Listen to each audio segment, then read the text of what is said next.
I made a little bit complex circuit to detect any fire in the house. If the sensor, this black guy, detects any fire, it will the LED light will be on, and the buzzer will make noise. So it's kind of a fire alarm in our house.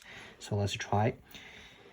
When there's no fire, okay, everything is normal, there's no noise, no LED light. But once it detects any fire, see, the LED will be on, and the buzzer will work. You can adjust the limit, reduce the limit to make this sensor more sensitive. Currently I use a very high value. You can adjust to like a quarter of current limit, make it very sensitive.